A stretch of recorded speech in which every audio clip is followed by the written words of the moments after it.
Hey, Dandavat Pranam. Welcome to Shri Shri Radha Vinodihari Mandir, Gopinath Bhavan, Shri Vrindavan Dham. Srila Gurudev ki jai, Srila Prabhupada ki jai, Gurupan Guru Varga ki jai, Patit Pavan Shri Nityananda Prabhu ki jai, Prem Purushottam Sachinandan Gaur Hari ki jai, Radha Vinodihari Ju ki jai, Radha Ramana Ju ki jai, Giriraj Maharaj ki jai.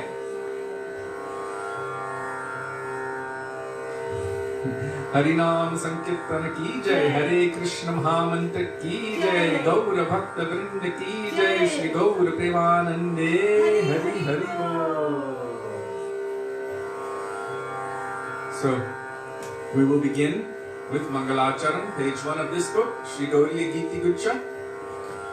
Vandeham Shri Guru Shri Yuta Padakamalam.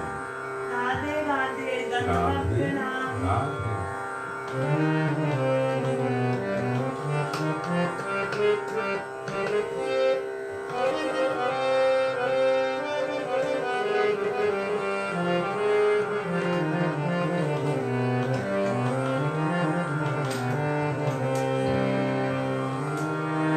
Vandeham Shri Guru Shri Yuta Padakamalam Shri Guru Vaisnava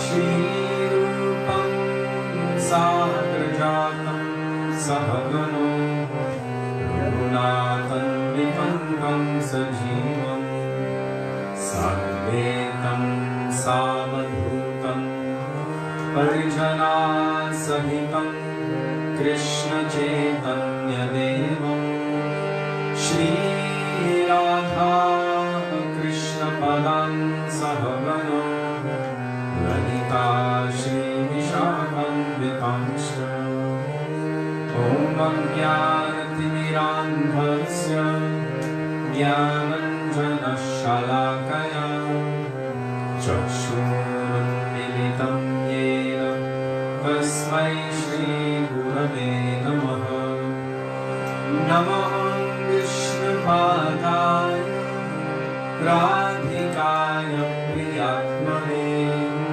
Shri Srimad Bhaktivedanta Narayan Namine Shri Krishna Lila Katane Sudaksham Agarya Madhurya Purashta Yuktam Varam Varinyam Purusham Mahantam Narayanam Tvam Shirasam Namami Trigandinam Bhakta Shiromanichan Shri Krishna Pada Jitataikavrinde Chaitanya Leela Amrita Sarasaram Narayanam Tvam Sakatam Prapadye Namaham Vishnupadaya Krishna Presthaya Bhutale Srimate Bhaktivedanta Swami Niti Namine Namaste Saraswati Deve Gauravani Pracharine Nirvishesha Shunyavani Paschatya Deshakarine Namaham Vishnupadaya Gaurapresthaya Bhutale Shri Srimad Bhakti Pragya Deshavaniti Namine Ativartya Charitraya Svashritanam Chaparine Jiva Dukhe Sadartayo Shri Nama Premadarine Namaham Vishnupadaya Krishna Presthaya Bhutale Srimate Bhakti Siddhanta Saraswati Namine Shri Varshabharamine Daikaya Kripabhaye Krishna Sambandha Vijnana Daine ब्रह्मणे नमः माधुर्योज्ज्वल प्रेमाढ्य श्रीरूपानुगभक्तिदा श्रीगौरकरुणाशक्ति विग्रहाय नमोऽस्तुते नमस्ते गौरवाणि श्रीमूर्तये निरकारिणे रूपानुगनिरुद्धापो सिद्धान्तध्वन्तहारिणे नमो गौरकिशोराय साक्षात् नैराज्यमूर्तये विप्रलम्भारसम्बोधे पदं भूषायते नमः नमो भक्तिविनोदाय सच्चिदानन्दनामिने गौरशक्तिस्वरूपाय रूपानुगवरायते गौराविर्भावभूमे स्वं निर्मेष्ठा सजनप्रिया वैष्णवः सर्वभौम श्री जगन्नाथाय ते नमः वञ्चाकल्पतरुभ्यश्च कृपासिन्धुभ्येव च पतितानां पावनेभ्यो वैष्णवेभ्यो नमो नमः नमो महावदन्याय कृष्णप्रेमप्रदायते कृष्णाय कृष्णचैतन्य नाम्ने गौरत्विषे नमः हे कृष्ण करुणा सिन्धो दीनबन्धो जगत्पते गोपेश गोपिकान्त राधाकान्त नमोऽस्तुते तप्तकंचन गौराङ्गी राधे वृन्दावनेश्वरी वृषभानुसुते देवी प्रणमामि हरिप्रिये जयतां सुरतोपन्नो मम मन्दं मतिर्गति मत्सर्वस्वपदं भोजो राधामदनमोहनो दिव्यवृन्दारण्यकल्पद्रुमद श्रीभद्रन्नागारसिंहासनस्थो श्रीराधा श्रीरघुविन्ददेव प्रेष्ठानिभिः सेव्यमानं स्मरामि श्रीमन्द्रसरसारम्भि मम शिवत ततस्थितः कर्षं वेणुस्वरैर्गोपि गोपीनाथ श्रीयेशुनः वृन्दाय तुलसीदेव्यै प्रियायै केशवस्य च कृष्णभक्तिप्रदे देवी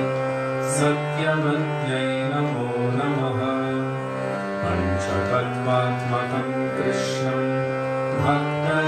भक्तरूपस्वरूपकं भक्तावतारं भक्ताख्यं नमामि भक्तशक्तिकम् जय श्री कृष्ण चैतन्य प्रभु नित्यानंद श्री अद्वैत गदाधर श्रीवासदि गौर भक्तवृंद चेतोदर्पणमार्जनं भवमहादावाग्निर्वापनं श्रेयकैरवचन्द्रिकावितरणं विद्यावधूजीवनम् आनन्दं हृदिवर्धनं प्रतिपदं पूर्णामृतास्वादनं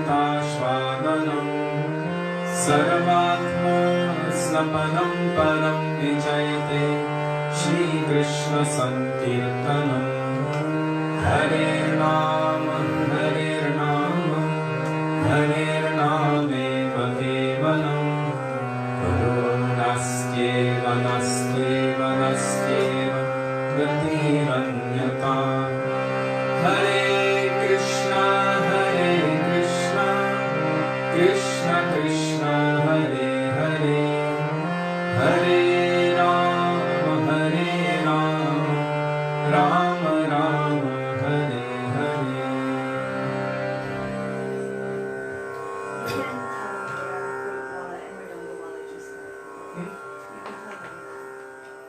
we're done with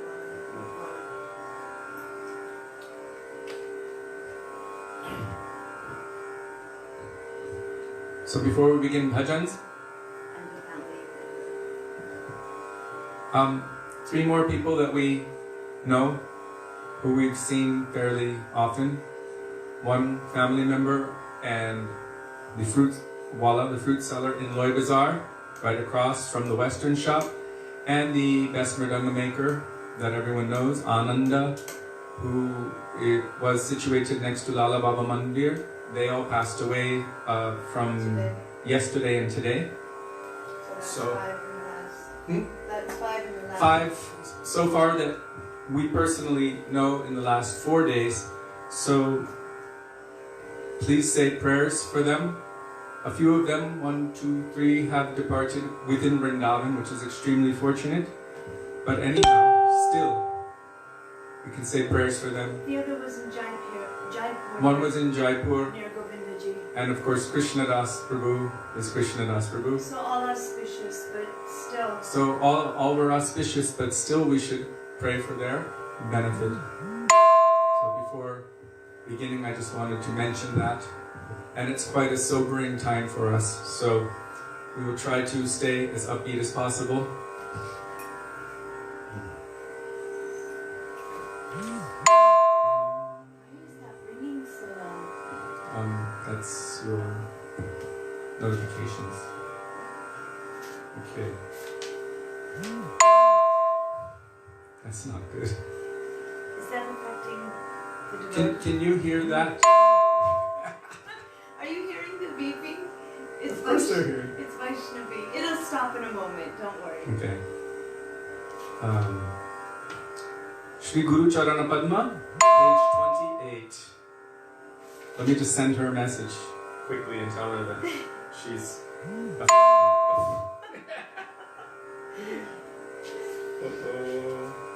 Yeah, and Rubens is saying yes, it's affecting.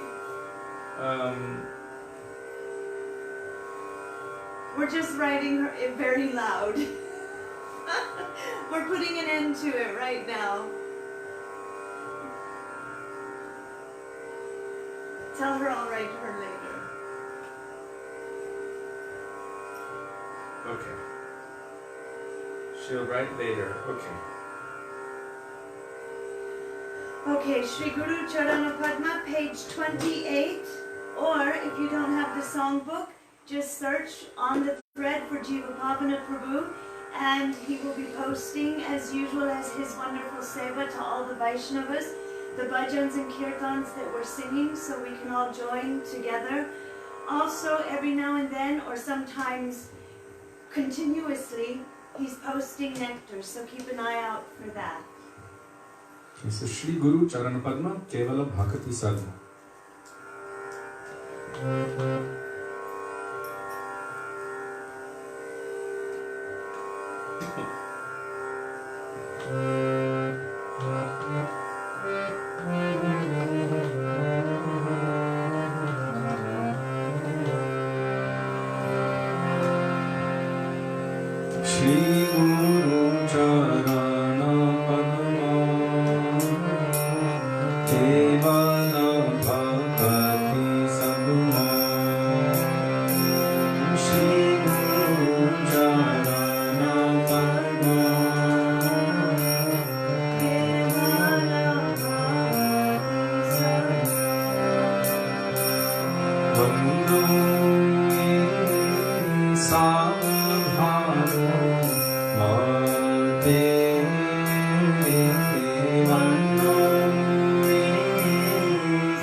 Shri Gurudev ki jai, Srila Prabhupada ki jai, Bhagwan Guruvarga ki jai, Guru Parampara ki jai.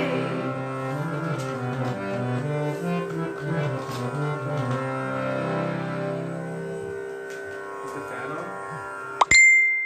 Hare Krishna.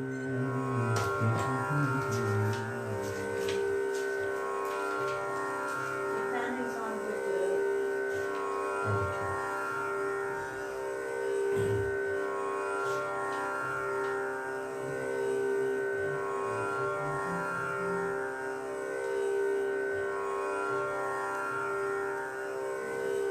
Page 36, Vrindavana Vasi Jata, Vaishnaviragana. That's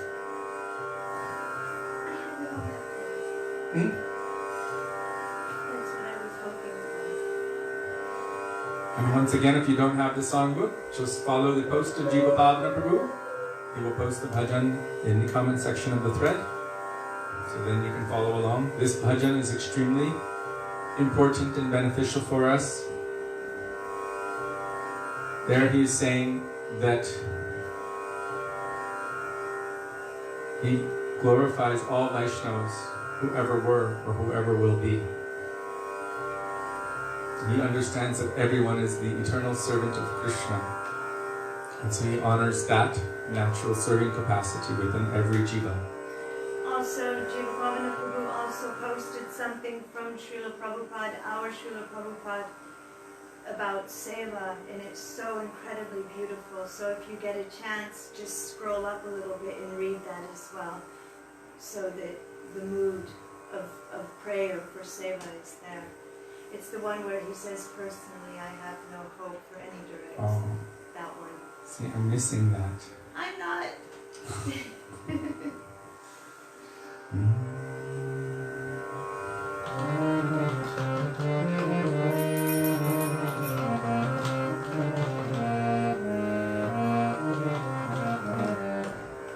A little bit higher.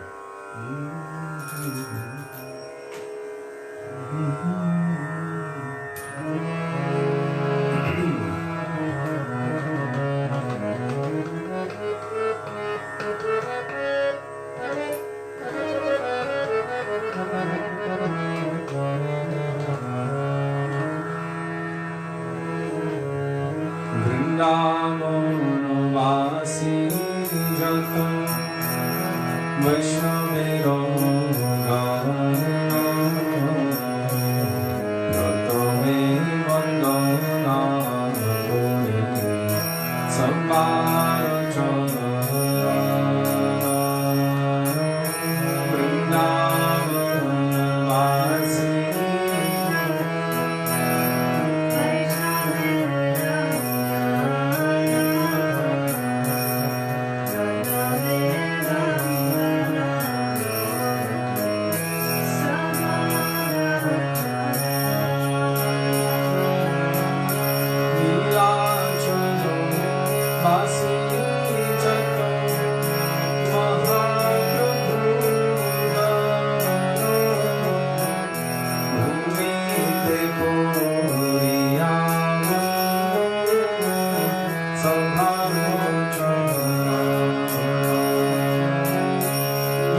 Akrodha Paramananda Nityananda Rai, page 60. You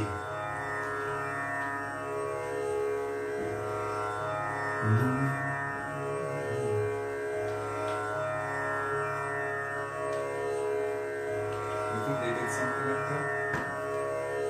It's not usually off this side. No.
Radhe Radhe, Shri Radha Vinodihari Ki Jai. Sorry about that. Sorry about that, cutting off during the Nityananda Prabhu Bhajan. Well, it was the end. We did finish it. We will finish it. We just didn't do Jayanitai. Okay, are you ready? Let's do it.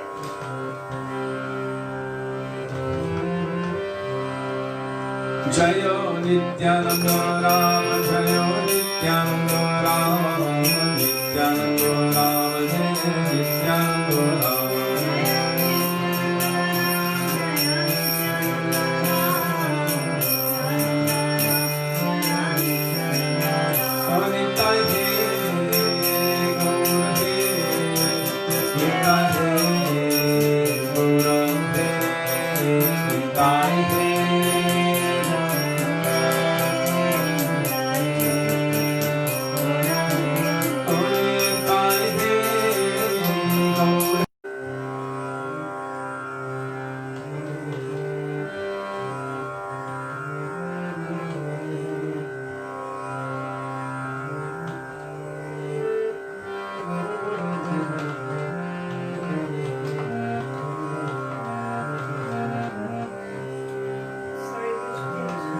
Hare Krishna.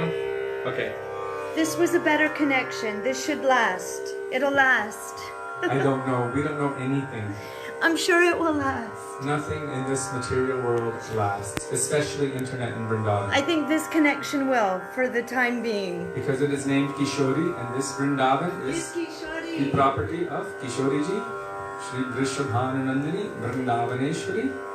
She's the Ishwari of Vrindavan, so we will see. Hopefully it will work. What page? 160. Udilo Aruna Purava Bhage. I know that this bhajan says Arunadoya Kirtan, which is Kirtan at sunrise, but our Param Gurudev Srila Bhakti Pragyan Keshav Goswami Maharaj, in his Manga Arti Kirtan, is saying Tomara Nidrai Jiva Nidrit Dharai, that now is the time for the awakening of the jivas. So it doesn't literally mean sunrise, it actually means the awakening of the jiva. As Krishna is compared to the sun and Maya is compared to darkness, Mahaprabhu has appeared in this world like the sun and is dispelling the darkness of this world. So this prayer is very powerful. I will read the translation first. Yay. When the reddish sun began to rise on the eastern horizon, Sri Gauranga, the jewel among the twice born, at once awoke. Taking his devotees with him, he went into the towns and villages of Navadvip. Tatai, tatai. The mridangas resounded and the kartals played in time. Overflowing with praying, Sri Gauranga's golden limbs swayed gracefully, causing the ankle bells on his feet to jingle. Mukunda Madhava Yadava Hari. Everyone chant, filling your mouths with the holy names of the Lord. Oh, you pass your nights in vain, captivated by sleep, and your days in decorating your body. Don't any of you think about what you are doing? Having achieved this rare human body, if you do not worship the son of Yashoda now, you will fall into a shameful condition at the time of death. With every rising and setting of the sun, you are busy counting the passing days. Why then do you still remain idle and not worship the Lord of the heart? Know this essential fact. Material life is temporary and filled with various troubles and burdens. Earnestly take shelter of the holy name and remain engaged in your occupational duties. Drink the pure nectar of Krishna Nam and thus give relief to Bhaktivinod's burning heart. There is nothing except the holy name in all of the 14 worlds. Desiring to benefit the living entities, these sweet holy names have come to the material world. They shine like the sun in the sky of the heart, destroying the darkness of ignorance.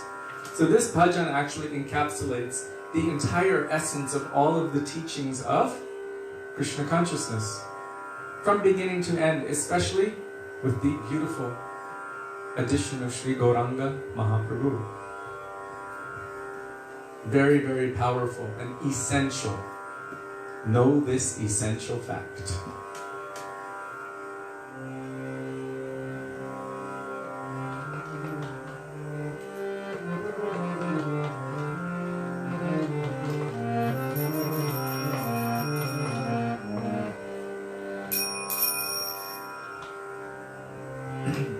I've never sung this tune before, so let's see.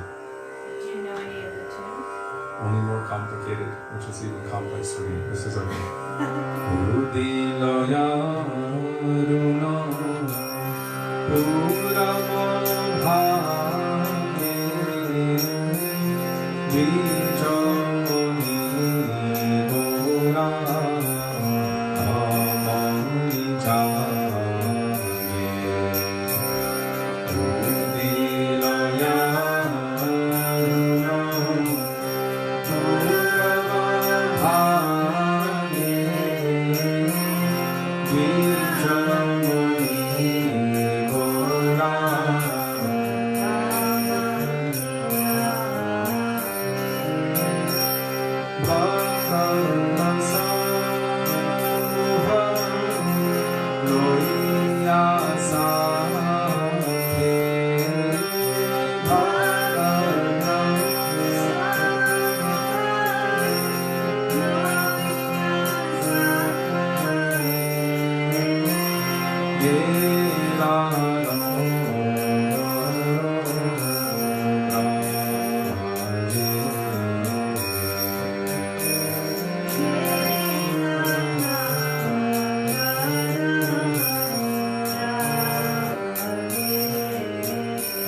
that's the right tune for this, so we're going to try a different one. Can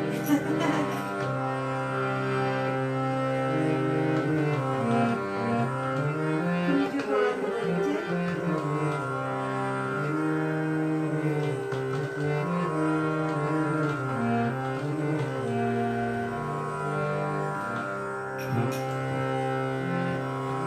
Do your complicated one.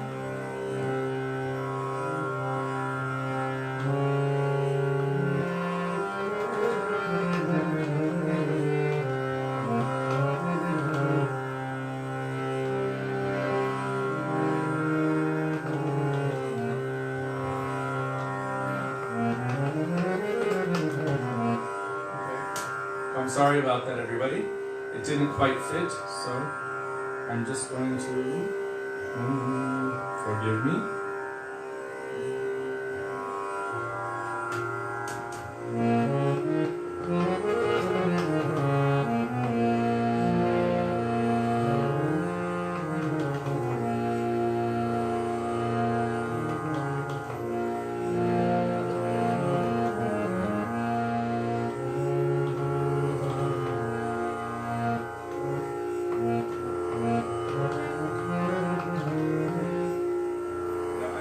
The tampura so I can actually think of the tune.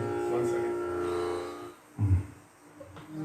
I'm not going to sing the morning tune because in the morning when we sing that, then it supposedly disturbs the demigods of music.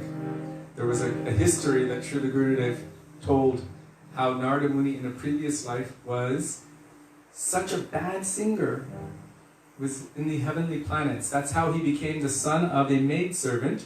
He was cursed. He was such a bad singer that when he would sing, the demigods of music would literally contort. They become deformed. They become deformed, and it was so terrible that he ended up taking personal, private tutoring lessons from the lead singer of the demigods. And he became very expert, but because of becoming so expert, then he became very proud. Becoming so proud, he was enjoying with all of the heavenly damsels, including hanging out with the wives of everyone else. So they became quite upset with him, and they cursed him that because you're acting like a Shudra, you should take birth in the material world from the womb of a Shudra. So he took birth from the womb of a Shudrani, and that's when he met the Bhaktivedantas, the four Kumaras. Having served them and cleaned up after them, and by once, with their permission, taken the remnants of their prasadam, and overhearing their harikatha, then his heart became purified. He said, once by their permission. By the nature of providence, his mother passed away when he was quite young, about 5 years old, and he had nowhere to go, nothing to do except to search for the object of love and affection that he had overheard from those sadhus. So he went out into the forest crying and searching for the Lord. With such a deep desperation, within a very short amount of time, the Lord appeared in front of him for just a moment. One micro moment, that is called spurti, and then disappeared from his vision. And then he heard a voice from the sky, "You will not see me again in this life." But because he had once seen the Lord, that ruchi, that taste, that attraction, that greed became so inflamed in his heart that he only wept and cried and continued praying to and searching for the Lord for the remainder of his life. Narada Muni then said that after that, it was the time of universal dissolution. Everything manifested or went back into the form of Mahavishnu, including himself. And then when Mahavishnu breathed out again, he came out as Narada Muni. So how powerful. But we don't want to sing in such a way that we will contort the demigods. I probably already do it too much. But anyhow, I remember Gurudev telling that katha. So Gurudev, one of the first instructions he gave me is that I should learn the proper rag for the proper time of the day. Try the tune of His Grace Gaur Govinda Maharaj. I don't know it. Jivapavana Prabhu sang. No, that.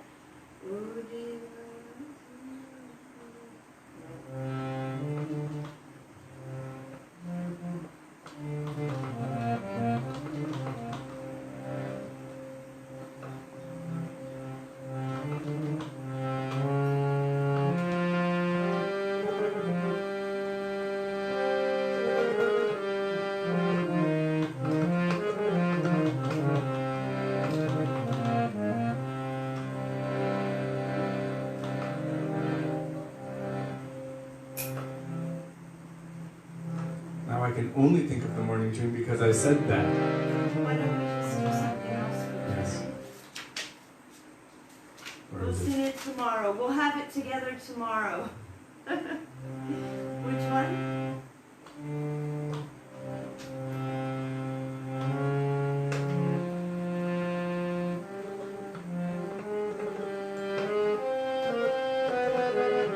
That's even early morning.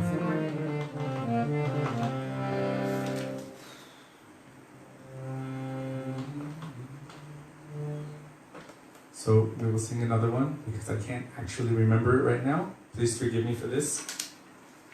I did read the translation, which was important for this, but I just cannot think of an afternoon tune. Maybe it is actually a morning bhajan. So, Sri Krishna Chaitanya Prabhu, Doya Koro More. Page number? I don't know, 96. 96.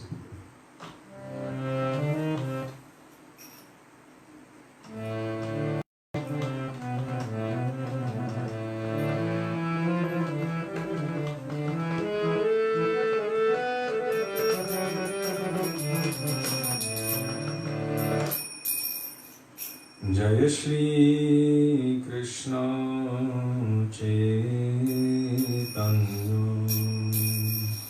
Prabhu Nityananda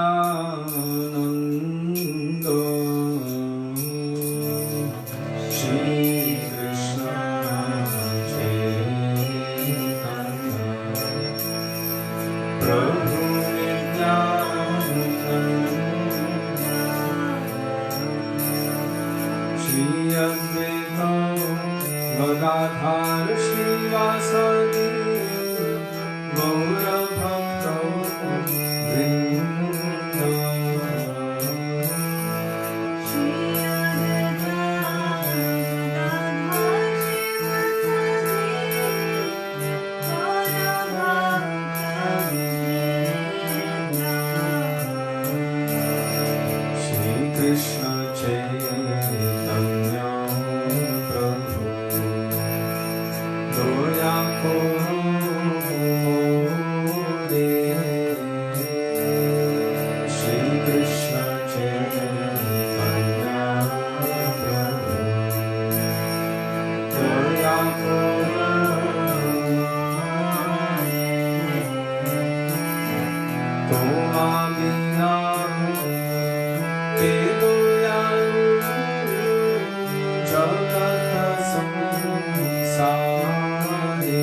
Shri Charan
Time is getting late. Very quickly. I think we need to do one Radha Krishna together. Anupam Madhuri Jodi, Hamare Shyam Shyama Ki. That's a happy one. That's a happy one. Yes? Yeah.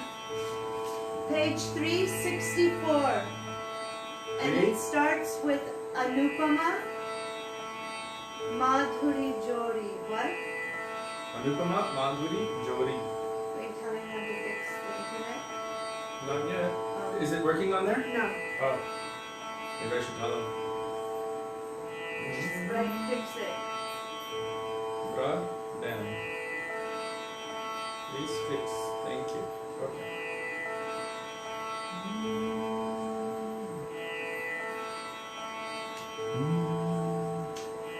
Three what? 364. 64.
Hare Krishna, Hare Krishna,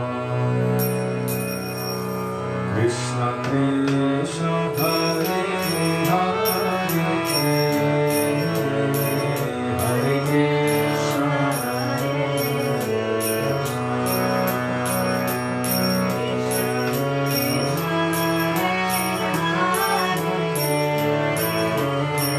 Hare Ram, Hare Ram,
Gurave Gaurachandraya Radhikaya Tadale Krishnaya Krishna Bhaktaya Tadbhaktaya Namo Namaha Ajnanatimirandhasya Jnananjana Shalakaya Chakshurunmilitam Yena Tasmai Shri Gurave Namaha Namo Vishnupadaya Radhikaya Priyatmane Shri Srimad Bhaktivedanta Narayan Niti Namine Namo Vishnupadaya Krishna Presthaya Bhutale Srimate Bhaktivedanta Swami Niti Namine Vanchakalpatarubhyascha Kripa Sindhubhya Evacha Patitanang Pavanebhyo Vaishnavebhyo Namo Namaha Shri Krishna Chaitanya Prabhu Nityananda Shri Advaita Gadadhar Shivasadi Gaura Bhakta Vrinda Hare Krishna Krishna Krishna Hare Hare Hare Rama Rama Rama Hare Hare Mukam Karoti Vachalam Pangum Langayate Giring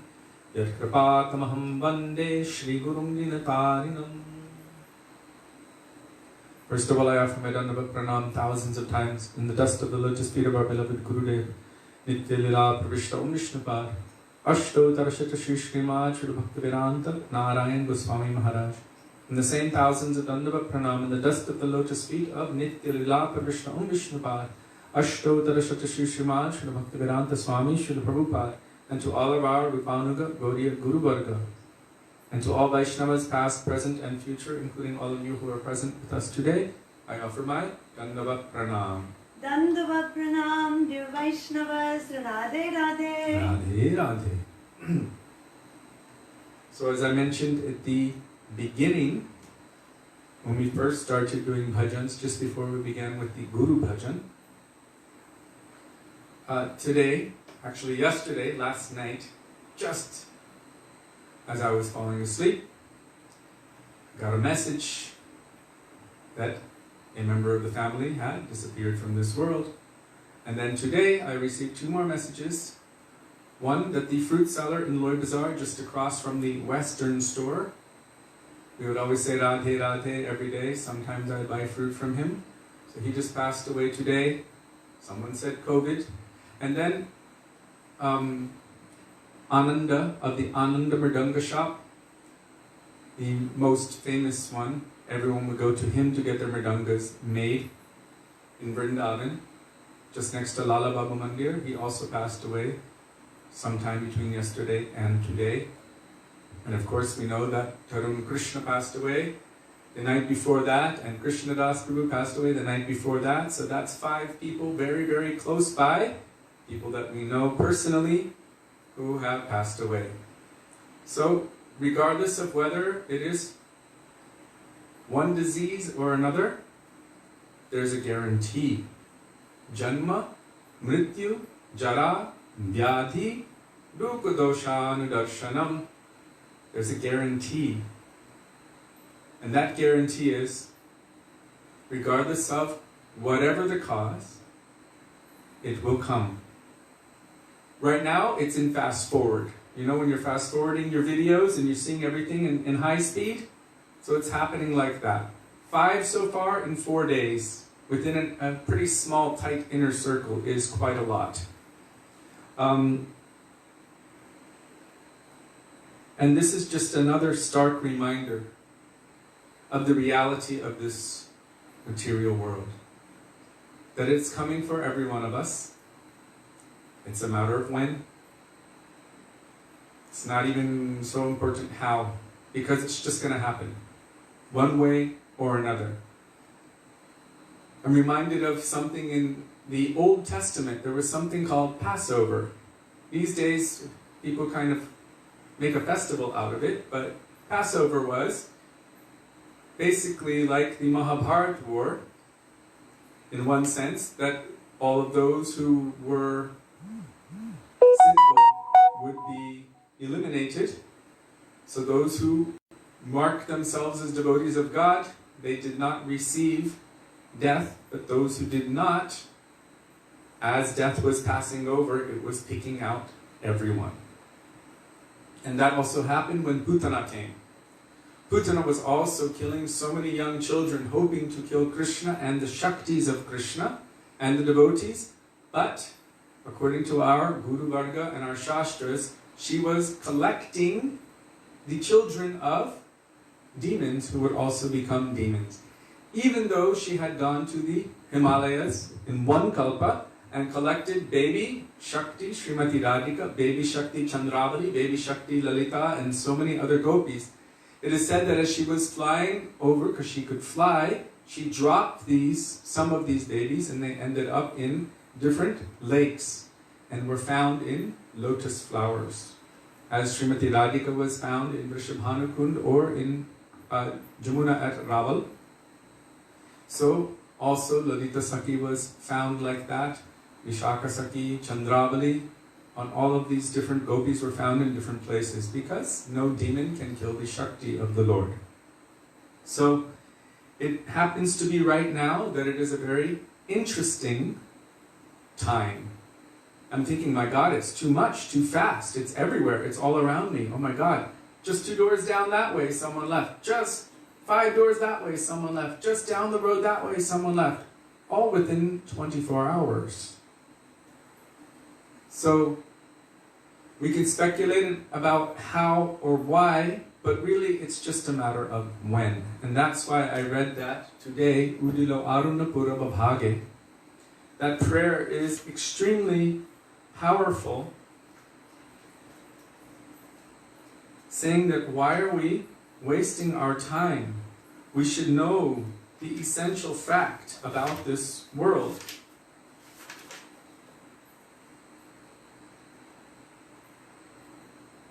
So in the beginning he's giving the remedy, in the end he's giving the remedy, and in the middle he's giving us the issue. What is the issue?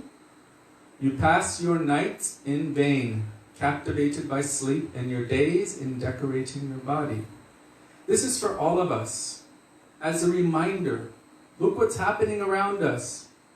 People are like, we can freak out about everything, but the fact is that, and I just posted something just before coming to class, and I just wrote, who's next?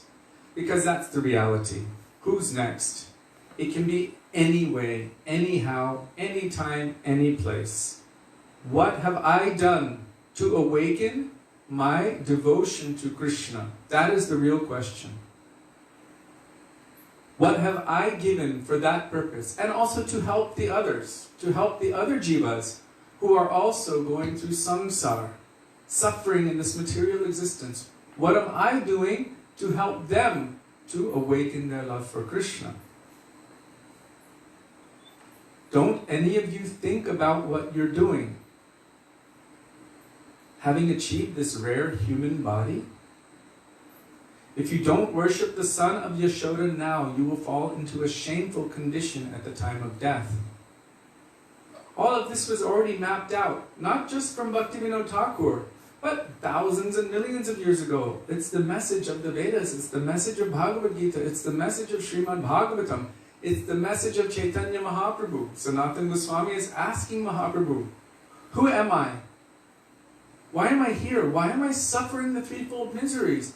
What is my function? What is my purpose? What is my goal? All of these basic foundational existential questions have been asked to Chaitanya Mahaprabhu, and he's explaining everything, point for point, explaining all of it.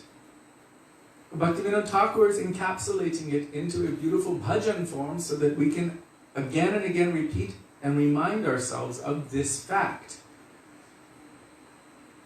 With every rising and setting of the sun, you are busy counting the passing days. More like twiddling our fingers, and these days twiddling them on Facebook, Twitter, Instagram, YouTube, and every, what do they call it? Far off news site that one can find. And if you're not doing that, then maybe kitten videos. We all know who we are. Busy counting the passing days or counting the funny videos trying to escape from the passing days. Why then do you still remain idle and not worship the Lord of the heart? Know this essential fact. Material life is temporary and filled with so many troubles and burdens. Gurudev said, so many problems. You try to solve one and 10 will pop up in its place. He said trying to solve problems in this material world is like trying to take a glass of water out of the ocean. Immediately, it fills. So Gurudev would always say, there is no problem. There's really only one problem. That problem is, where is Krishna? That is the problem. Everything else, he said, is not a problem. Haribol. So Bhaktivedanta Thakur is saying, Nam ashraya kori jatane tumi. Earnestly take shelter of the holy name and remain engaged in your occupational duties. So we need to survive, we need to live. So wherever one is at, Bhaktivedanta Thakur gives us this personal example. Wherever you're at, okay, that's fine. But always take shelter of the holy name. Whatever one needs to do to maintain their life. But always chant the holy names of the Lord. If you cannot do it out loud, do it in your mind, do it in your heart.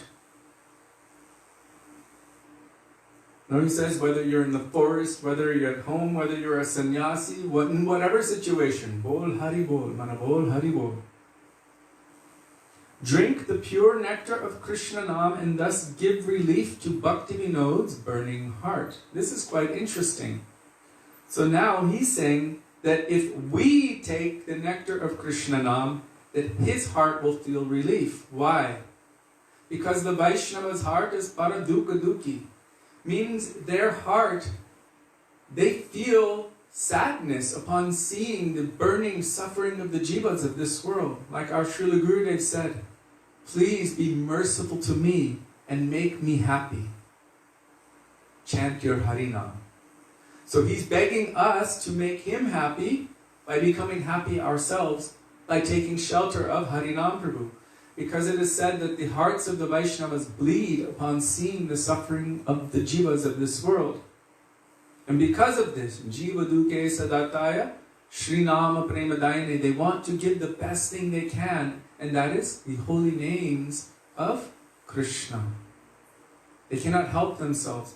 And Srila Bhaktisiddhanta Saraswati Prabhupada, he is famous for saying that every selfless welfare worker of Gaudiya Math, that doesn't just mean Gaudiya Math, it means every Vaishnava coming in the line of Mahaprabhu, should be ready and willing to expend a minimum of 200 gallons of their own blood for the spiritual benefit of each individual jiva of this world.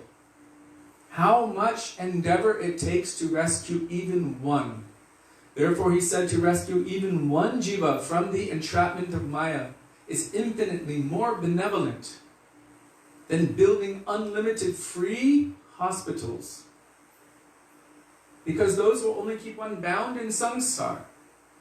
Even the person who builds them, he'll make material sukriti. This is like the mode of goodness, philanthropic work. But what is the result? You enjoy, and then again you will have to suffer. It's still all within the mundane realm. To rescue even one jiva from the fortress of Maya, or from the lap of the witch Maya, however you want to think about it, to rescue even one jiva is infinitely more benevolent than all of the good deeds that one might do in this world. It means to give one jiva the opportunity to awaken their internal, inherent, natural nature, which is to love Krishna. Jiver Swarupahoy, Krishna Nityadas. Just to help awaken that in one jiva. This is infinitely more benevolent. Yes? I can't get online to see if we're still online, so just make sure you look down every now and then. I'm looking down at the book, but I can't see anything else. Let's see. Your phone isn't showing? Well, I wasn't What I'm saying is usually I'm watching and I can tell, but okay. it's on. But just be aware. I don't know if it's good if I'm streaming that at the same time, but there's no other way to know. So, yeah, it'll slow it down too much. Yeah. Alright, I'll just keep checking. Sorry, everyone. So Bhaktivedanta Thakur is saying that if we drink the nectar of Krishna Nam, this will give relief to his burning heart. So just to take Krishna's name, to serve the name of Krishna, this is service to the pure Vaishnavas. How amazing is that? When they're saying, please take it, please take it. Like in this prayer, O He Vaishnava Thakur, the very last line it says, Ami Tokangal Krishna Krishna Boli Dhai Tava Pache Pache. That I am just like a beggar. Then it says Krishna Krishna Boli. That means chant the name of Krishna. Dhai Tava Pache Pache. Who's running after whom? Nityananda Prabhu, Sri Guru, the Vaishnavas are running after us, begging us. Bolo Krishna, Bhajo Krishna, Koro Krishna Shiksha. Nityananda Prabhu is going with a blade of grass in his teeth, approaching with a very humble mood. Please, just chant the name of my Gauranga even once. Chant the holy names and I will be completely sold out to you. He falls flat at the feet of those, wherever they are. Every home, Hare Hare Bhule Prem. He's praying to them, please chant the holy names. Please be merciful to me and make me happy by taking shelter of the holy names of Krishna, the holy name of Gauranga Mahaprabhu. There is nothing except the holy name within all of the 14 worlds. So If you think about what Chaitanya Mahaprabhu is saying in Sri Shikshashtakam, Yugaitam Nimeshena, Chakshushapravrishaitam, Shunyaitam Jagat Sarvam Govinda Virahiname. In separation from Govinda, the entire universe feels vacant and absent. One moment feels like yugas in separation from the Lord. Means millenniums, many thousands and thousands of years. One moment in separation.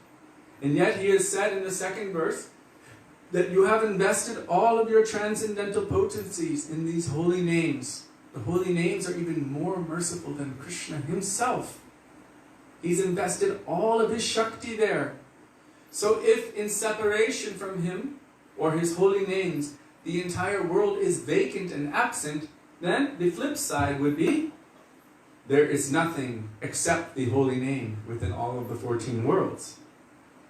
So here Bhaktivedanta Thakur is saying, desiring to benefit the living entities, these sweet holy names have come to this world. How amazing is that? When Krishna came, he came 5,000 years ago and performed his pastimes here to show the world, look how beautiful my pastimes are. And then again he came only 540 or so years ago as Chaitanya Mahaprabhu to show by his own example how we can enter into those pastimes. But his holy names, those holy names are still present here, resounding everywhere, flooding the entire world, the whole universe, going everywhere. They can go from door to door, home to home, person to person, through any medium, and that sound vibration never ends. The more that we resound the holy names, the better it will be for us, and the better it will be for everyone else. As Haridas Thakur said when asked that question, what is more beneficial, loud chanting, soft chanting? And he said loud chanting. Why? Because if we're just chanting softly, then we will benefit. But if we are chanting loudly, then not only will we benefit, but every other jiva in the vicinity, not only those in human bodies, but those in animal bodies, tree bodies, plant bodies, reptile and insect bodies, bacteria, and everything in the entire vicinity, because sound vibration is so powerful. There is a beautiful lecture by our Srila Gurudev. It's called, Pebble in a Pond. You may have seen that. They had it printed in a pamphlet some years ago, and they were distributing it everywhere. And he was saying how sound vibration is very powerful. It continues to move. If you take a pebble and you throw it in a pond, the waves coming from that will go to every edge of that pond. He said, but the holy name is not like that. It is not limited only to the pond. Wherever those sound vibrations are emanating from, it will continue more and more, and it will go everywhere. Even if some animal in a far-off place is being killed, because those vibrations are going there, he will also be benefited. Isn't that amazing? It is the ultimate anti-pollution, the holy names of the Lord. Some of you may have seen those experiments that they've done with sound, with hate and anger, and jealousy, and all of these other things. And you could see how the water molecules are affected. And when there's love, sweetness, kindness, gentleness, then you can see how those water molecules are affected. Well, the holy names of Krishna are more than any general sweetness, kindness, gentleness. They are pure, transcendental love and affection. Krishna is love, and love is Krishna, Gurudev said. So, then what is the result of that? Everything can be transformed. And it doesn't take much. Each individual can chant within their homes, and those vibrations will go out. It will continue everywhere. And Gurudev said, not just within this world, beyond this world, beyond the universe, through the outer covering of the universe, it will go all the way to the lotus feet of Krishna. So how beneficial and how powerful is chanting the holy names of the Lord. So Bhaktivedanta Thakur says, desiring to benefit the living entities, these sweet names, these sweet holy names have come to this material world. It reminds me of something that Gurudev once said. He said, that Krishna's flute is even more powerful than Krishna himself. What Krishna himself cannot do, he cannot sneak into the houses of all the gopis in the middle of the night, but his flute song can go in there. And that flute can enter into their ears and knock on the door of their heart and then steal their heart, that flute song. So even what Krishna himself cannot personally do, his holy names can do. In the same way as his flute. So they have come to this world. They shine like the sun in the sky of the heart. Beautiful, beautiful analogies given here. Destroying the darkness of ignorance. So by the positive power of the holy names, Cheto darpanamarjanam bhavamahadavagni nirvapanam, it will cleanse the Cheto, our consciousness, our heart, of all misgivings. And bhavamahadavagni nirvapanam. Bhavamahadavagni means the blazing forest fire or ocean of oil fire of this material world, which is burning since time without beginning. For us, that will be completely extinguished, nirvapanam. And then in its place, Shreya Kairava Chandrika Vitaranam. Oh, the cooling effect of millions of moons. Shreya Kairava Chandrika Vitaranam. And from that also, from the holy name, Vidyavadhu Jivanam, means all transcendental knowledge. What is that? Who am I? Who is my beloved Lord? What is the nature of my relationship? What is the nature of my service? How will that love be reciprocated? All of that begins to awaken. Vidyavadhu Jivanam. And naturally, as a side effect of that, Anandam Buddhivardhanam Pratipadam. All kinds of nectar, all kinds of bliss will manifest. And Pratipadam Purna Amrita Ashwadanam. At every step will manifest transcendental nectar. One will be able to taste that. It will completely satiate the mind, the body, the soul, everything. Because Harinam Prabhu, Krishna, is the supplier of everything. So, I remember reading something once about sun gazers. I was in a shaking ashram, and somebody came to do a program there, and I was listening. He was talking about sun gazing, basically tapping into his primordial nature as a tree and being able to directly receive the energy from the sun by putting his feet on the ground and looking at the sun at a certain time of day. He didn't need to eat anything. How about that? But we have heard that through the power of Harikatha and the power of Harinam, all of those 88,000 rishis in Naimisharanya who were listening to Srila Goswami speak Srimad Bhagavatam, they were completely nourished and satisfied in every way. They had no need to eat, they had no need to drink, they had no need to go to the toilet, they had no need for anything else because they were completely satisfied and saturated with Krishna Bhakti Rasa.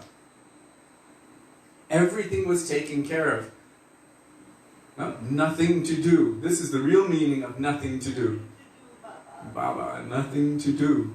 Really, when it comes to that point, that by Krishna's names, forms, qualities, and pastimes and glories as spoken by the pure devotee, if one is listening, Shraddha Anvita, with faith, with regard, with respect, that all of our body, mind, everything will be nourished. Sarvatma Snapanam. Param Vijayate Shri Krishna Sankirtanam. All glory, all victory to the holy names of Krishna, to the congregational chanting of his holy names. How beautiful, how powerful, and how merciful are his holy names. So, Bhaktivedanta Thakur going back, he's saying, Mukunda Madhava Yadava Hari. These are different names of Krishna. And within each of his names are so many different pastimes. Harinam Tuva Aneka Swarupa. Within his holy names, all forms, all pastimes are there. Amala Harinam Amiya Vilasa. So everyone chant, fill your mouths with the holy names of the Lord. So, what a beautiful prayer And what a beautiful reminder. We're seeing death all around us. And it will also come for us.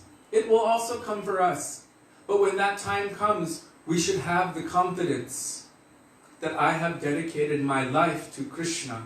That my every waking moment and my every sleeping moment, as much as humanly possible, was utilized in the endeavor to remember, to glorify Krishna's holy names, forms, qualities, and pastimes, to hear Shravanam, to chant, to repeat, to remember, to serve Shravanam, Kirtanam, Smaranam, and Seva.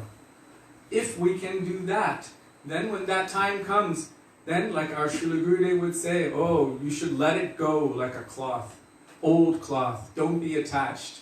Let it go and we will meet again in a very beautiful place, under a beautiful tumul tree. And there I will bring you to serve Sri Sri Radha and Krishna. So I have a question.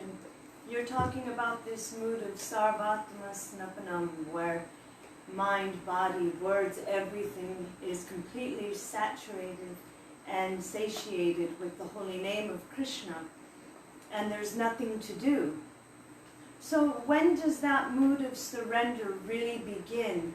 Because you might have so many people coming to you and saying, basically you have no faith because you wear a mask, or because you're social distancing, or because you're going to a doctor, or because you're going to a psychiatrist. There might be so many different levels. And so I'm wondering, when does it become like a tempting of the Lord? Like, okay, I'm chanting your name so I can do what I want and you save me. And when do you utilize your intelligence and the knowledge that Krishna gives you as a human being to protect yourself? When does it become that realm where you're able to just completely surrender? Because there's a fine line. So many times with devotees we see, oh, well, I'm not getting sick, or I'm not having this problem, so do what I'm doing. And I'm just wondering, when is it tempting the Lord? If you have intelligence, shouldn't that be like God's gift to you, and that you utilize that first? I hope everyone heard the question. I'll try my best to answer it, although I'm positive that the person who asked the question has the best answer. But I'll try my best, and maybe you can add something to it. No, I just want to hear. I want to know, because we hear...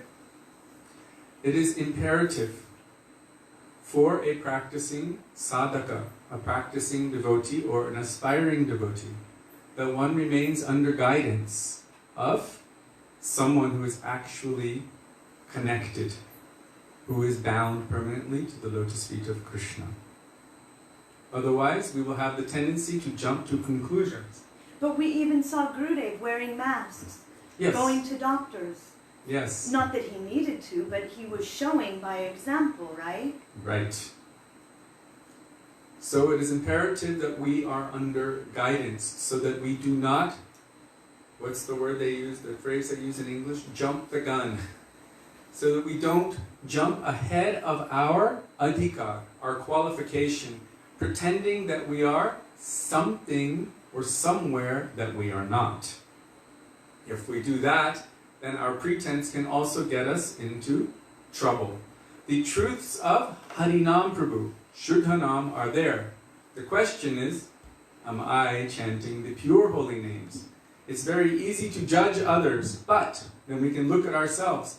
How much am I really taking shelter of Krishna? Or how much am I trying to maintain my life, my body, making sure that I have money in my bank account, that I have a nice place, a roof over my head, that I have medicines and this and that and all kinds of other things that I'm looking after. So there's a couple different ideas which are presented in our scriptures and also as examples by our own Guru Varga. One, we see Prahlad. Now Prahlad, he didn't really have much of a choice. He was the 5-year-old prince, son of Hiranyakashipu. He didn't have anywhere to go. It's not like he could run away from home at that age. And Hiranyakashipu was really in charge or in control of the whole universe until his life was finished. So Prahlad was in a situation where he had no other option or any choice, and Hiranyakashipu tried to kill him in so many ways, and he was completely surrendered to Krishna, always chanting Krishna's names, and so Krishna was bound by his own word to protect him. Now, Prahlad didn't run and jump off a cliff and say, "Krishna, catch me!" Prahlad didn't jump into boiling oil, or into a fire, or under an elephant, or into a pit of snakes. Hiranyakashipu threw him in all of those situations. If, our Srila Prabhupada, he said, if you know that there's a tiger in the forest, and you go into that forest and the tiger eats you, and you're thinking, oh, Krishna should protect me. He said, no, it doesn't work like that. Don't be foolish. He said we shouldn't be foolish. Krishna's given us a brain for a reason. He's given us intelligence for a reason. I remember once, there were devotees who were lining up to get shaved around the time of, no, it was at Gaur Purnima in Navadvip, one after another. And then I saw, you know, they're using straight razors, and then they cut somebody a little bit here or there, you know, as you would. And then I saw one who was kind of a little bit more senior than the others, and he went and he asked them, can you change the blade? And they were looking at him like, why? And I said, why did you ask him to change the blade? And he said, you don't know who has what disease. It's very easy to transmit some disease through blood. Krishna gave us a brain for a reason, so I asked him to change the blade. Simple thing. That's common sense. That's something that a lot of devotees seem to sometimes put down. I wouldn't say devotees, but aspiring devotees put down common sense and try to utilize everything else. Maybe they call it spiritual bypassing. So they throw away common sense. Oh, you know, I'm a devotee, so Krishna is going to protect my body from jumping off a cliff. That's not called surrender. That's called endeavoring to use Krishna in our service. It's different. Surrender doesn't mean, okay, Krishna, I'm going to jump off a cliff and I'm going to test and see if you're going to catch me. That's called stupidity. And Krishna might go, good luck. Because I've given you the knowledge and the understanding that you shouldn't do such a thing. It's not licensed to be foolish. So, from the question that Sudevi asked, we've also seen that our Srila Gurudev, he went to the hospital, he had heart surgery on more than one occasion, and because of the risk of catching any cold when thousands of people were getting colds and getting very sick with lung infections, I mean, you could see it and hear it every day, he would wear a mask. And we have thousands of pictures with him doing that. Is that wrong? Is that a sign of not being surrendered to Krishna? That any pure Vaishnava might go to the hospital? Gurudev was in the hospital at the same time that Srila Vaman Maharaj was in the hospital, at the same time that Srila Tirthaka Maharaj was in the hospital. Srila Prabhupada went to the hospitals. Giving the doctors all their mercy. Yes, they were there, but they were giving doctors their mercy. But anyhow, we see that Krishna has provided something, and they've accepted that to be able to continue to serve.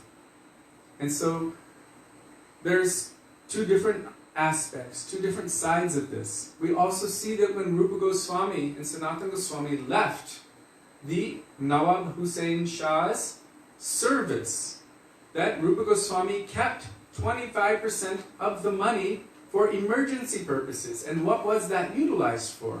It was actually utilized to extract Sanatan Goswami from jail. It was used to pay off a bribe. And Srila Prabhupada talks about this, that one should understand how to utilize these things for common sense purpose. I was just thinking when you brought up Rupa and Sanatan, I remember Srila Gurudev once speaking about Sri Madhavendra Puripad and how he desired to taste the sweet rice to offer it to Gopinath. And Gurudev then spoke after that about Sri Rupa and Sanatan at Terkadamba. And he said, that they were lamenting. You know, Madhavendra Puri Pad, he took that sweet rice, even ate the pot, you know, and he ran from that place to escape the Pratishta. But Rupa and Sanatan were weeping, and they were saying, what have we done? Because of our desire, because of our wanting, even just Sri Rupa wanting to serve Sanatan. Srimati Radhika came to serve them, and they said, Sri Sanatan Goswamipada said, Rupa, don't do this, don't do this. Do you want that we should serve our Swamini, or that she should serve us?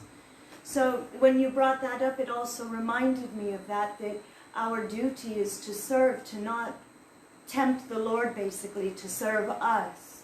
Also, in the process of Sharanagati, Anukulyasya Sankalpa, Pratikulyasya Varjanam, Rakshishyatiti Vishvaso, Goptritve Varanam Tata, Atmanikshepa Karpanye, Shadvida Sharanagati, the 6 symptoms: accepting what is favorable for bhakti, avoiding what is unfavorable, accepting that Krishna is my only protector, my only maintainer, complete surrender to Krishna, and deep humility.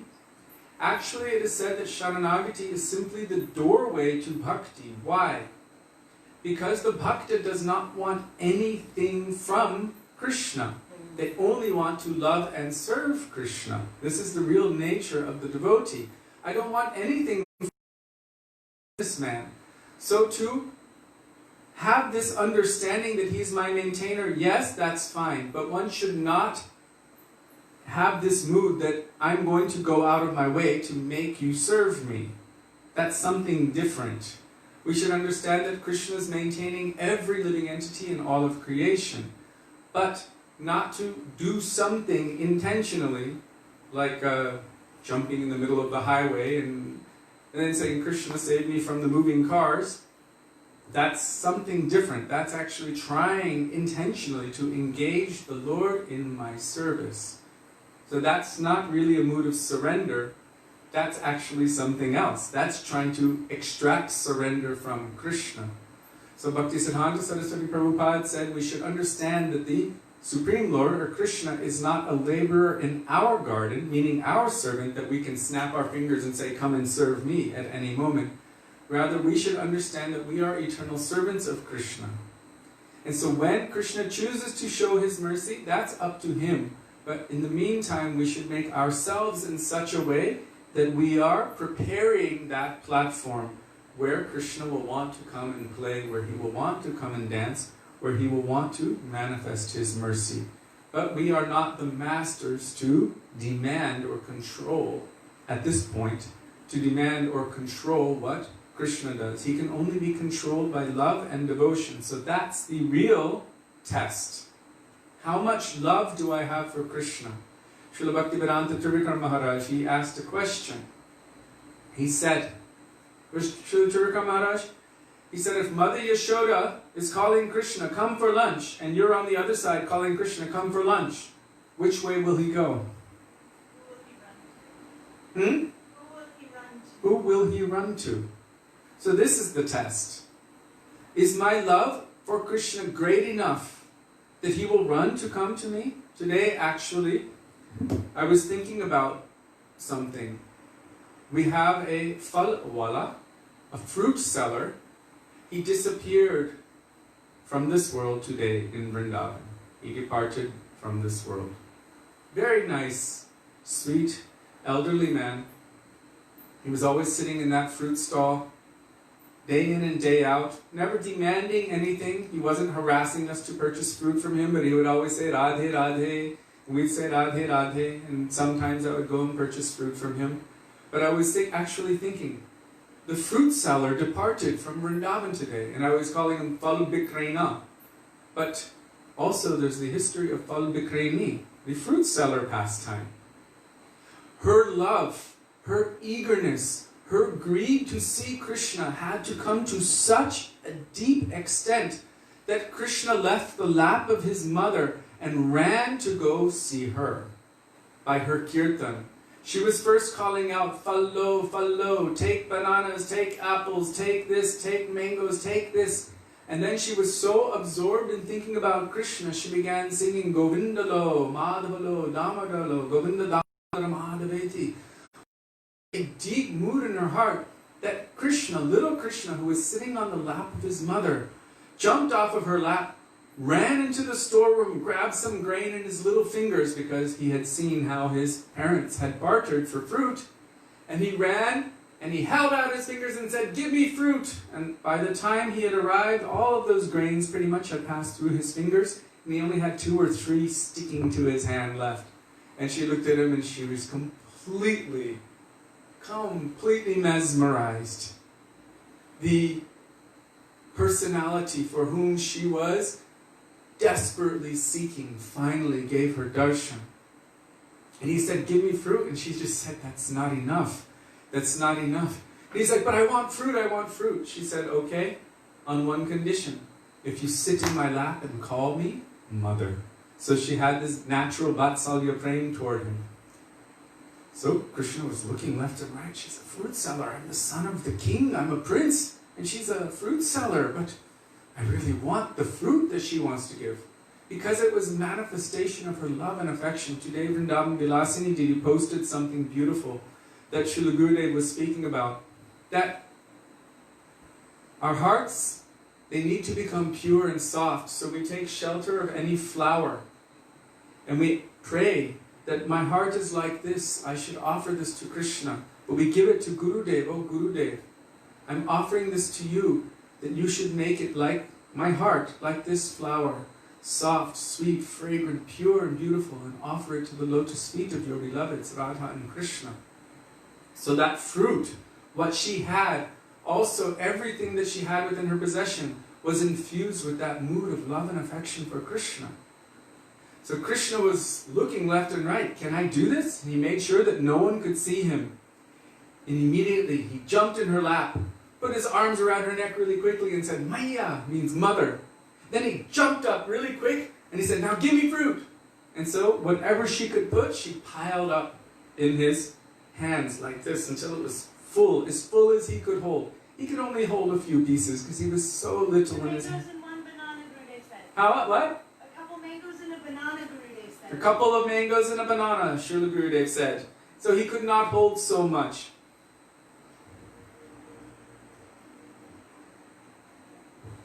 And so Krishna took that fruit and immediately ran back to his mother. And he gave it to her, and she was thinking, how did he get this fruit? What payment did he? He's so little. He doesn't know how to do any of this. Because she's his mother, she thinks he doesn't know anything. He's just a baby. So he gave her the fruit, and then she began to cut it up and serve her friends. And she was able to serve with that fruit thousands and thousands. It was like a never-ending supply of fruit. And this Valbikrani, this fruit seller, she was completely absorbed, only thinking, he called me mother.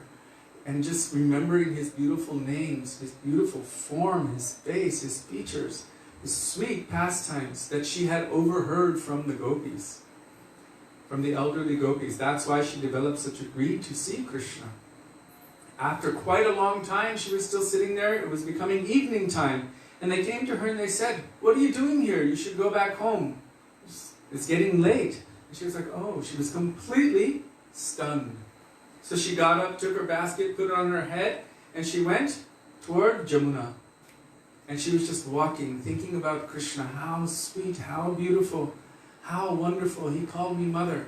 And suddenly, her basket was becoming very heavy. And she was thinking, what is this?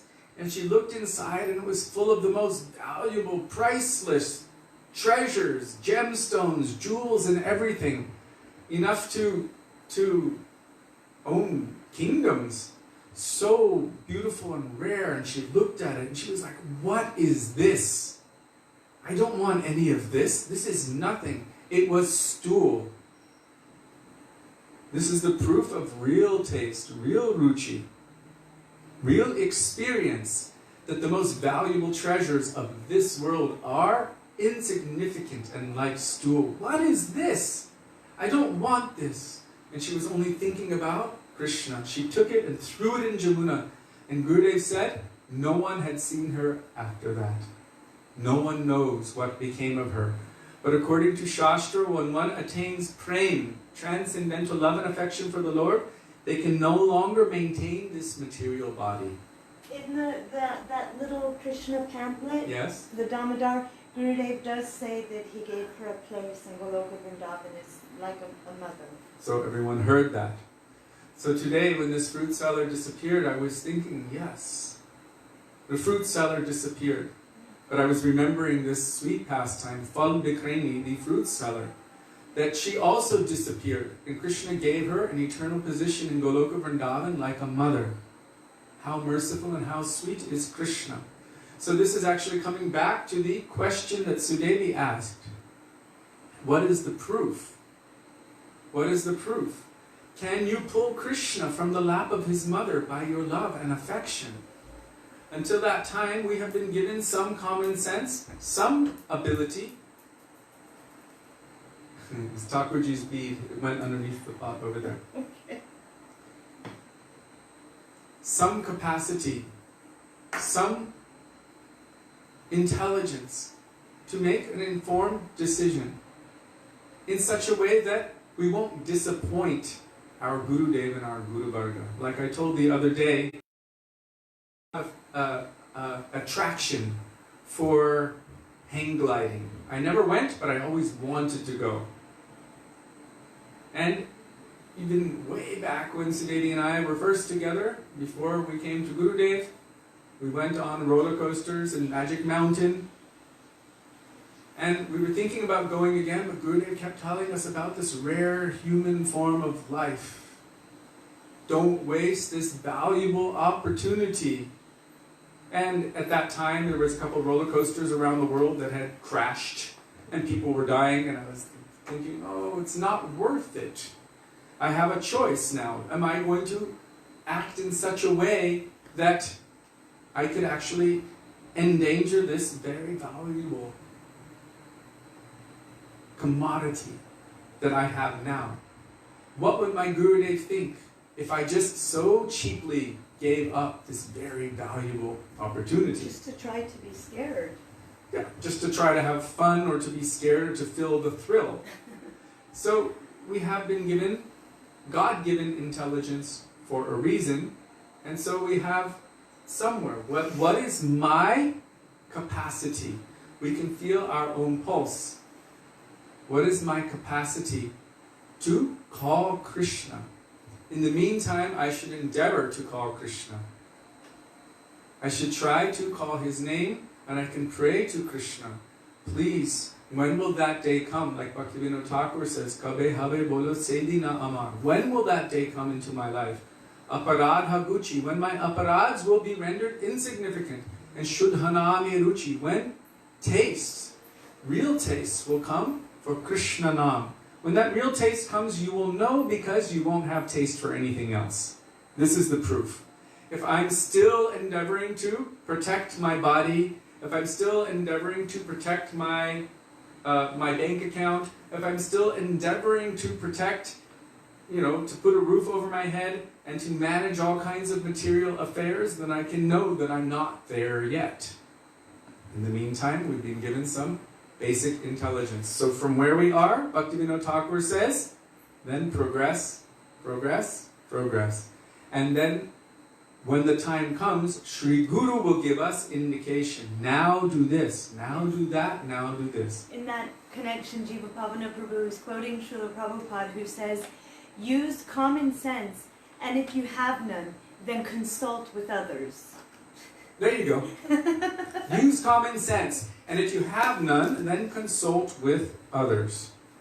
So my common sense right now tells me that Tarun Krishna, our singing teacher, who would come almost every day for 6 months here, and we went almost every time we were here, almost every day to Radharaman after all of the programs, whenever we were in Vrindavan, and we did kirtan with him. And I made his first album. He just left, was it 2 nights ago? And he just lives in Mangali, which is just the next gully that way. Ananda, the Mridangawala, who manufactures mridangas, not this one. But he's Everyone knows him. All of the best mridanga. Actually, the last time I saw him, I was there with Madhava Naidu and one other boy and Sachi Sutta. All of us there were together, and they were getting new mridangas from him. So he's very well known, the best mridanga maker in Vrindavan. He just passed away today. Today or yesterday? Or yesterday. Today, the Phal Bikrena, the fruit seller in Loy Bazaar, just passed away, and that's just literally 3 minutes walk from where we are. I don't know how they're passing away, but when 5 people who are very close, In Jaipur. one in Jaipur, Krishna Das Prabhu, all pass away, all within 4 days, it's a sign to become a little bit serious and sober, to become serious about Krishna, to take more shelter in the names of Krishna. And my God, if it can happen to them like that, I mean, they're dying in their sleep. What about me? I don't want to just be like that. And what am I doing with my life? Wonder? I don't want to be in a situation like that. Boom, just gone. And what was I doing with my life, with my time? Have I really endeavored for Krishna Bhakti? Am I wasting my time fighting all the material fights of this world? Am I wasting my time? What am I doing with my valuable treasure, this human form of life? Until this body drops off, Bhagavatam says, until it drops dead, one should utilize every moment for the opportunity that it affords us, and that is the capacity to endeavor for perfection. What is perfection? Krishna Prem. How do we awaken Krishna Prem? Krishna Bhakti Janma Mool Hoy Sadhu Sangha Krishna Prema Janne Tenha Puna Mukya Anga. The awakening of Krishna Bhakti comes in the association of sadhus. And even after the attainment of perfection, which is Krishna Prem, still the association of sadhus is the most essential ingredient, the most essential thing. Aren't available? The most essential thing is to hear Harikatha in the association of the pure devotees. Like Srila Gurudev said, everything can crumble. Never mind, one day these walls will crumble. You should only be attached to that place where Harikatha is being spoken by the pure devotee. And if that is not available for us at any particular moment, then Shastriya Sadhu Sangha, associating with the sadhus through the medium of their words in scripture. But when the opportunity avails itself, these are words that I've learned since coming to Gurudev, please avail to your bushes. When the opportunity avails itself, then one should take that opportunity, put the book down, and hear the Harikatha from the transcendental personalities whose hearts are overflowing with love and affection for Krishna. By that association, inside, our nature to love Krishna will be awakened. Krishna Seva Vasana means that the nature to serve Krishna will awaken in our heart by those who are serving Krishna. This is really the most essential thing. What's the time? 7:24. The video keeps getting stuck, like Is the the internet record on yet? skipping. This Can you happened yesterday too. Can you No, check? it's not. We're really sorry. The internet has been of days. Please bear with us. I don't know why it's like this, but I've heard that they have oversold their internet connection, and so it just keeps crashing. So it's a symptom of greed. You know, you sell something and then you divide it until it's no longer able to be utilized properly. What an amazing example for our hearts and our love and affection and attachments in this world.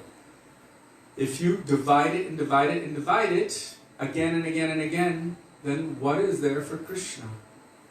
But if we make it exclusive for Krishna, then the connection will be clear and pure. So, Pamana Prabhu says it's okay here. okay, good. So I wanted to share that today. I know it's very heavy, and I'm trying to keep it's becoming like, I told Sudevi today, when the plague was there, they utilized that term, God bless you, because when someone sneezed, they knew you're going to die next. So they would just say, God bless you. And they would keep their distance, and boom, sure enough, people were dropping one after another all around us. So it's nothing to play with, it's nothing to joke about. We can talk about folding dollar bills and making it look like the, what do you call it? Pyramid. The Twin Towers are collapsing, all of these kinds of things. It's like seeing Jesus in a tortilla. I don't know. I mean, we can find whatever we want to in anything. But Krishna says we should try to see Krishna in everything. If you see in Bhagavad Gita, he's talking about, I am the taste of water, I am the fragrance of the earth, I am the light of the sun. Of warriors I am Arjuna, of fish I am the shark, I am... Krishna wants us to see him in everything. And he says, for one who sees me everywhere and sees everything in me, I am never lost to them, nor are they ever lost to me. So instead of trying to see all kinds of material things in material things, if we try to see Krishna in everything, even in death, he says, time I am, destroyer of worlds, I am all-devouring death, everything is happening according to my direction. We can try to see Krishna and his presence in everything. Then we can become Krishna conscious, or conscious of Krishna. This is essential. It's so easy to be distracted from being Krishna conscious in the name of Krishna consciousness by being encouraged to meditate on everything not Krishna. We can easily think about all of this other stuff, but that is symptomatic of asat sangha. Asat sangha means associating with everything which is not truth. What is truth? Truth is Krishna. What is not truth? It is all kinds of temporary material things, and even the illusions of those temporary material things. Means trying to extract or extrapolate some weird deep meaning out of, something in this. Oh my God, the government is bugging me right now. Oh my God, like that. That stuff. No, not like that. How is that going to make us Krishna conscious? We can look at everything like that, or we can look at everything in terms of Krishna. When Srila Prabhupada was speaking into his mic on the disappearance day of Srila Bhaktisiddhanta Saraswati Prabhupada, he was talking about utilizing everything in the service of Krishna. And he said, for example, this microphone, because it is being utilized in the service of Krishna, it has now become spiritualized. So if we look at everything in relation to Krishna and try to utilize everything in the service of Krishna, then everything takes on a different meaning. Instead of being Maya conscious, we can become Krishna conscious. When the fruit seller leaves, immediately we can remember the fruit seller pastime. A fruit seller departed in Vrindavan. And instead of thinking, oh my God, that is the saddest thing, we can remember that beautiful pastime of Krishna. If we practice remembering Krishna in the daytime, in everything that comes into our life, then there is a possibility, a great possibility, that at the end of our life, which will come, when we don't know, it will come today or tomorrow, or the next day, or in a week, we don't know, or in the next moment.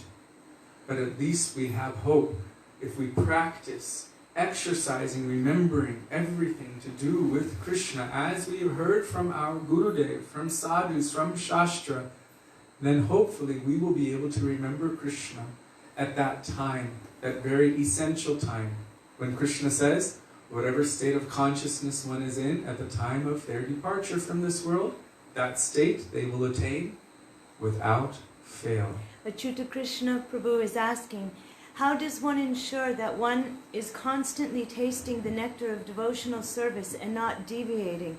Ganatarala, the fear is that when enthusiasm drops, if our consciousness deviates, we may leave the world in a material consciousness.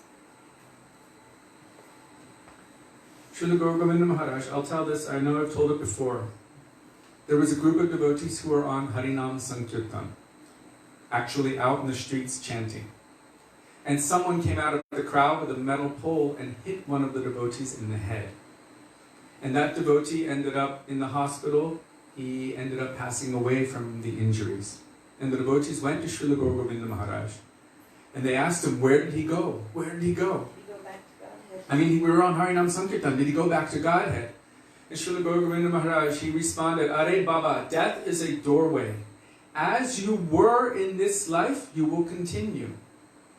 So if he was doing all kinds of nonsense activities, I'm not saying he was, but if he was, as a general rule, and then periodically, once a month or once a week, he would go out in the streets and chant. But his general state of consciousness, that's why Krishna says, smaram bhavam. One's consciousness, one's moods, one's remembrances. He's not saying that instantaneous moment. He's saying smaram bhavam. That's very telling right there. Bhav means the general mood.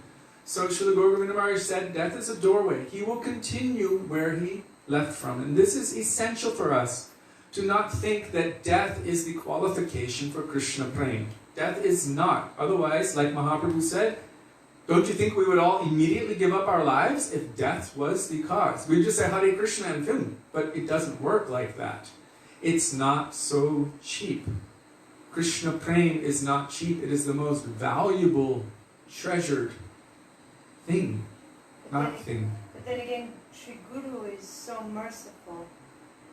We've heard so many beautiful leelas about how Srila Prabhupada has come to devotees at their departure of this world, and how Gurudev said, even if any of my disciples goes to hell, I will pull them out by their hair. So I think the part of the answer is that if we are endeavoring to try to please Sri Gurudev, and endeavoring with our heart to try to serve, then even if that enthusiasm wanes, you know, it doesn't maybe stay continuously. We're in a state of up and down, and sometimes there's enthusiasm and sometimes despondency. But if our general mood is to continue our sadhana for the purpose of pleasing our Gurudev, like Srila Bhaktivedanta Thakur is saying, chant the holy names and give me relief. Gurudev is saying, make me happy by becoming happy in chanting. Even if we do it out of gratitude, you've given me your heart. You've given me relationship to your own heart in the form of Hare Krishna, Hare Krishna. By chanting with that mood, it will endear us to the heart of Gurudev. And at the time of death, Gurudev said, then we will understand how much Guru is doing for us, how far we have come, what everything we're doing on the path of bhakti has amounted to. Now we may not be able to see it, but Guru sees it, and Krishna sees it, and it is not lost. And even that false enthusiasm is something. It's on the path. It's not off the path. It just kind of confuses us.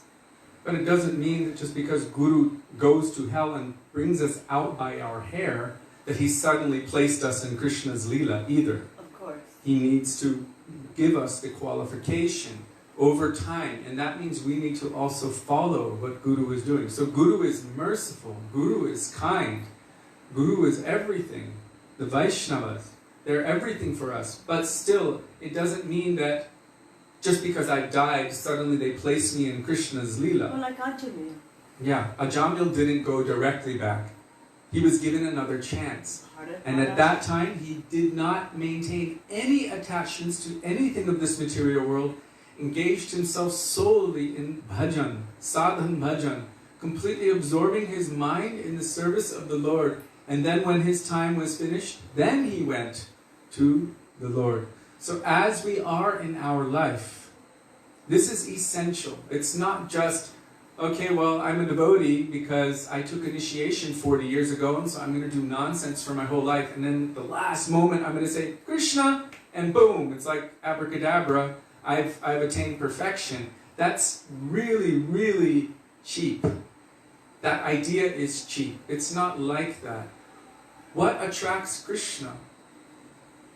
Love and affection. What is the nature of my heart? Therefore, it is essential that we try to endeavor to remain as much as possible in the association of those who are devoted to Krishna. That is a devotee who is devoted, whose hearts are really overflowing with love and affection for Krishna, who are always serving Krishna, who are always remembering his names, forms, qualities, and pastimes, as much as possible to be in that association. Then our hearts will become like them. O Gurudev, Koromore Atmasa. Take my Atma, take my heart, and make it like you. Like Jiva Goswami said, we are like clear crystals. Whatever color cloth you put, or that crystal over, it reflects that color. So association is so essential. We will take on the moods of the devotees if we are with devotees. If we are associating with Sat Kata, with Sat Sangha, Sadhu Sangha. Is everything okay? Yeah. And if we're associating with Asat Kata and Asat Sangha, then we will take that on. So Srila Gurudev, he said, association is the most essential thing. Whether it's positive or negative, association is the key. So how we apply that association, that will make all of the difference in our lives. So if we associate with devotees, with Guru, Sadhu, Shastra, Vaishnavas, and everything to do with Krishna as much as possible in our lives, then at the time of our departure from this body, our consciousness has a massive opportunity to be absorbed in what we have done throughout our lives. Srila Prabhupada said that everything we are doing in our life is preparing us for our death. Yes. They say that one's life flashes before their eyes as they're departing from this world. I was thinking about that the other day. It was very interesting because it was the middle of the night, 1 o'clock, 2 o'clock in the morning, and we were very restless. We were like, it was very uncomfortable. What's going on? When someone's departing from this world and they have so many attachments, so many concerns, my wife, my family, my house, who will maintain, how will this be? Then it's almost like you're drowning and you're desperately trying to put your nose above, and you start reaching out to anyone or anything for help, and you feel that. When a pure devotee is leaving, it's not like that. Gurudev said, I'm not afraid to leave. Why am I still here? I'm happy, I'm ready to go. And he would also tell everyone, be happy, let it go, let it go. Like an old dirty cloth, let it go. And he would say, no, just chant Radhe Radhe. If you can't chant the whole Mahamantra, it's too difficult. Say Hare Krishna. Easily. And he's just, let it go, let it go. So, if we have endeavored in our life, honestly, to be conscious of Krishna, under guidance of Vaishnavas, not, what's the word? Independently. Bhakti is not independent. In its nature, bhakti is always under guidance. So not to independently do it, but to be under guidance, because Krishna says, if you try to approach me directly, it won't work. But if you go through my pure devotee, then you will attain me. This is the process.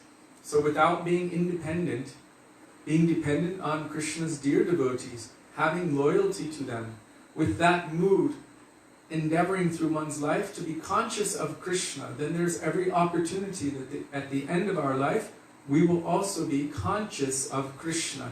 And from that, we will be rapidly promoted forward. Krishna Kripa is referencing fresh and new.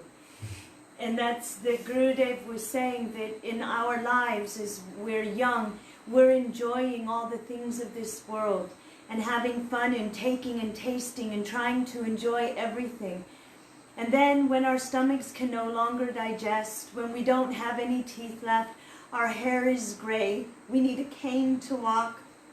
Now and our voice is choking. I can't enjoy anything in this world anymore. Gurudev said at that time, when we realize we no longer have enjoying capacity, we throw our arms in the air and we say, hey, Krishna, I'm yours, I'm yours. And Gurudev said, Krishna doesn't want your remnants. Like if you're eating something, you don't then give it to Krishna. Oh, here, have this.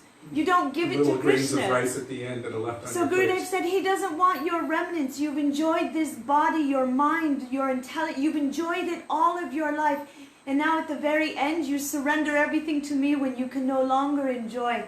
And then Gurudev said, Krishna wants fresh and new. He wants everything. He wants our hearts. So that was the point. Gurudev said, it's not like that, oh, now I can no longer enjoy, so now Krishna, I am yours. That doesn't mean that one cannot surrender to Krishna at any time. But Srila Prabhupada said even 1 second. It doesn't, yes. Krishna can and will accept any sincere moment of surrender, but it's an example that we shouldn't just use our life for our own enjoyment and then in the very end go, oh, I'm yours, Krishna, and that's not even going to be real. But if one actually really honestly surrenders to Krishna at any time, from any situation, and they really honestly, from the heart, say even once, Krishna, I am yours, then Krishna guarantees them protection. That is those 2 verses in Sri Chaitanya Charitamrita, which we used to say every single day as children, as our motto. My dear Lord Krishna, although I have forgotten you for so many long years in this material world, today I am surrendering unto you. I am your most sincere and serious servant. Please engage me in your service, my dear Lord. From this day, I am yours. And then the next verse says, anyone who says these, who actually has this mood and expresses this, and who calls out with sincerity to Krishna, I am yours, Krishna will never let them go from that moment onward. So we'll just end with Jivapavana Prabhu's quote from Srila Prabhupada. It says, if we are serious of being transferred to the loka, to the place where Krishna is, then we have to train up the mind so nicely that at the time of death, I can remember Krishna. Oh, so nice. I just wanted to share one little thing, because I was remembering. So you know, when the Falbhakrini gave the fruit to Krishna, he couldn't hold very much. When they were doing that painting, you know that painting? The painting of Krishna holding the fruit? They used me as a model when I was 3. And they try to pile it up, and it's just not possible. I can only carry 2 or 3 pieces at that time. And then later on when I heard that Krishna couldn't hold, because I was thinking, no, you should be able to hold a lot, but you just can't. But it's beautiful to remember how Krishna's hands were so little, how sweet he is, and how he's trying to hold that fruit, and how he's so lovingly remembering, and how the Falbhakrini is so lovingly remembering Krishna, and how Krishna sat in her lap and called her mother. How sweet Krishna is. And so Gurudev would tell this pastime quite often. And I'm bringing it back to Krishna's pastimes. Why? Because Gurudev would say, if you don't end in Krishna's pastimes, then everything is useless. So Srila Gurudev would tell it quite often. He always wanted to bring us to remembering and thinking about the sweet pastimes of Krishna. How sweet and how charming he is. How his lips are like freshly blossomed leaves and reddish like bimba fruits. What did he say about his hair? He said his black curly hair was surrounding his face like bumblebees kissing his cheeks. Like bumblebees kissing his cheeks. How his eyes are restless, going this way and that way. How sweet and charming he is. So Gurudev would always tell us about the sweet pastimes of Krishna. Not only about all of the philosophy, because the philosophy is essential and it is powerful and it's good to know.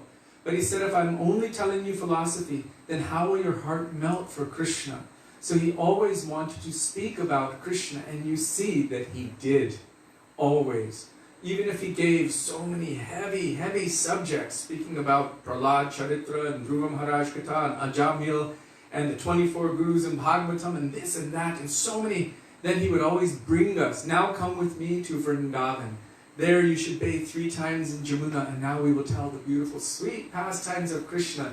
And then he would bathe us in Krishna, Radha Krishna, Rasa, Vilas, sweet pastimes of Krishna, whether it was with his cowherd boyfriends, whether it was with Mother Yashoda, whether it was with Nanda Baba, or Govardhan Lila, or Radha Krishna Lila, anything to make our hearts melt toward Krishna so that we could remember Krishna. And then he would tell us that you should chant and remember the sweet pastimes of Krishna. And don't be hopeless. Never be hopeless. And I am closer to you than the air you breathe. Wow, we can just do the whole evening of beautiful Gurudev quotes. Be strong. Srila Gurudev ki jai, Srila Prabhupada ki jai, Rupan Guru Varga ki jai, Gaur Bhaktivedanta ki jai, Gaur Premanande, Hari Hari Bol.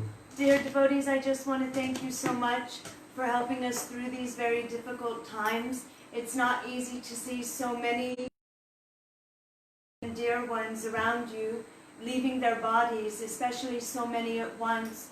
And because you are engaging us in kirtan, in remembering this philosophy in the sweet pastimes of Krishna, you are helping us so much. So I'm just wanting to thank you very much and offer my pranam. It's essential for us.